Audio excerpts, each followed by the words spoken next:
The Book by H.P. Lovecraft.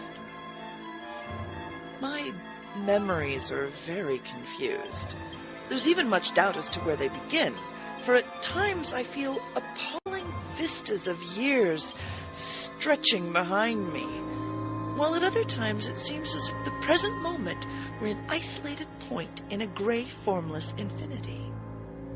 I'm not even certain how I am communicating this message.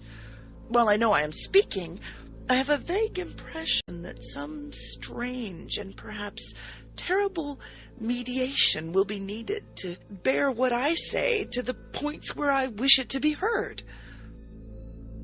My identity, too, is bewilderingly cloudy. I seem to have suffered a great shock, perhaps from some utterly monstrous outgrowth of my cycles of unique, incredible experience.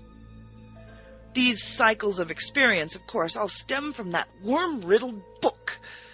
I remember when I found it, in a dimly lighted place near the black, oily river where the mists always swirl.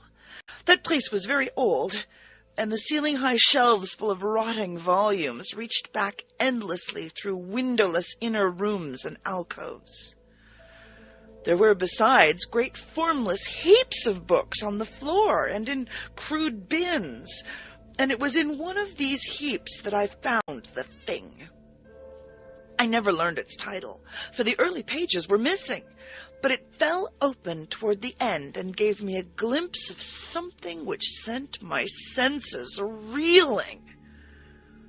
There was a formula, a sort of list of things to say and do, which I recognized as something black and forbidden, something which I had read of before in furtive paragraphs of mixed abhorrence and fascination, penned by those strange ancient delvers into the universe's guarded secrets, whose decaying texts I love to absorb. It was a key, a guide to certain gateways and transitions of which mystics have dreamed and whispered since the race was young, and which lead to freedoms and discoveries beyond the 3 dimensions and realms of life and matter that we know. Not for centuries had any man recalled its vital substance or known where to find it, but this book was very old indeed. No printing press, but the hand of some half-crazed monk had traced these ominous Latin phrases in uncials of awesome antiquity. I remember how the old man leered and tittered and made a curious sign with his hand when I bore it away. He had refused to take pay for it, and only long afterwards did I guess why. As I hurried home through those narrow, winding, mist-cloaked waterfront streets, I had a frightful impression of being stealthily followed by softly padding feet. The centuried, tottering houses on both sides seemed alive with a fresh and morbid malignity, as if some hitherto closed channel of evil understanding had abruptly been opened.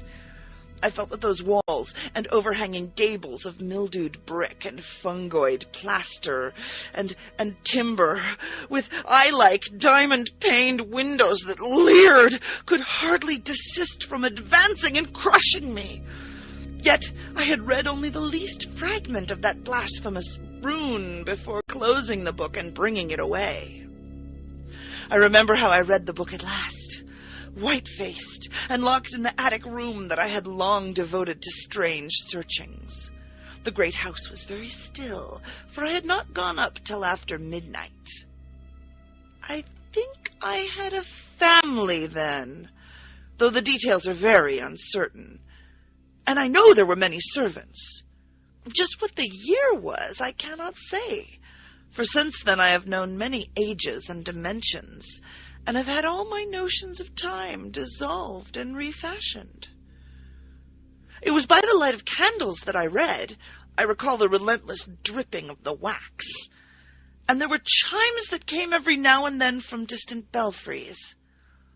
I seemed to keep track of those chimes with a peculiar intentness, as if I feared to hear some very remote, intruding note among them.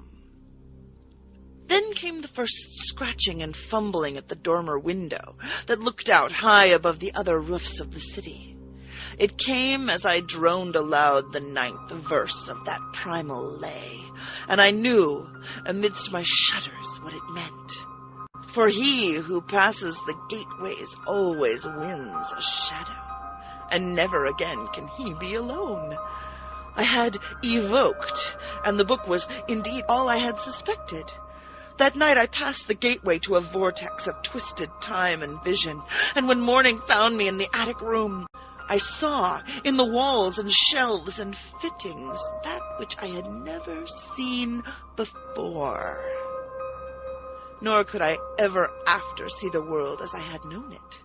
Mixed with the present scene was always a little of the past, and a little of the future, and every once familiar object loomed alien in the new perspective brought by my widened sight.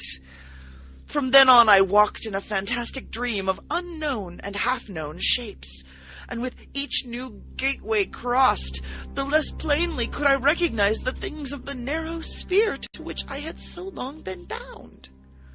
What I saw about me, none else saw, and I grew doubly silent and aloof, lest I be thought mad. Dogs had a fear of me, for they felt the outside shadow which never left my side. But still I read more, in hidden forgotten books and scrolls to which my new vision led me, and pushed through fresh gateways of space and being and life patterns toward the core of the unknown cosmos. I remember the night I made the 5 concentric circles of fire on the floor, and stood in the innermost one chanting that monstrous litany the messenger from Tartary had brought.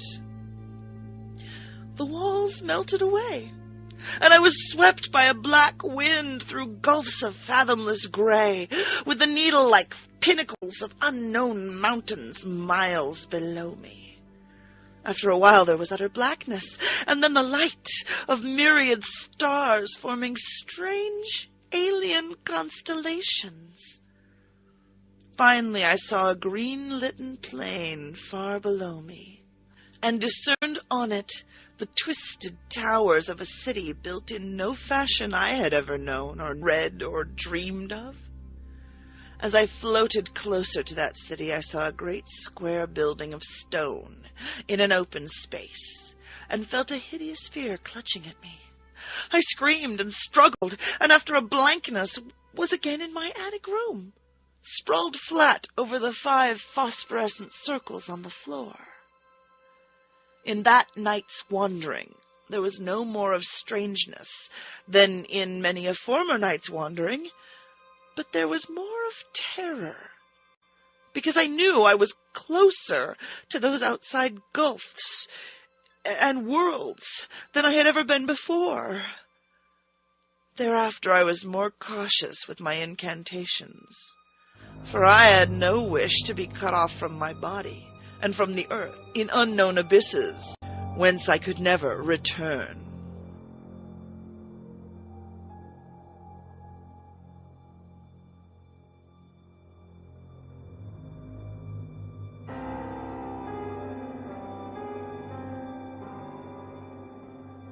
Written by H.P. Lovecraft, read by Julie Hoverson. Music by Kevin MacLeod of Incompetech.com. While Lovecraft's works have passed into the public domain for the purpose of copyright, this recording is copyright 2008 to Julie Hoverson and Reality Productions. For information on other stories available, read by Julie Hoverson, please email 19nocturne@live.com. That's 19nocturne@live.com.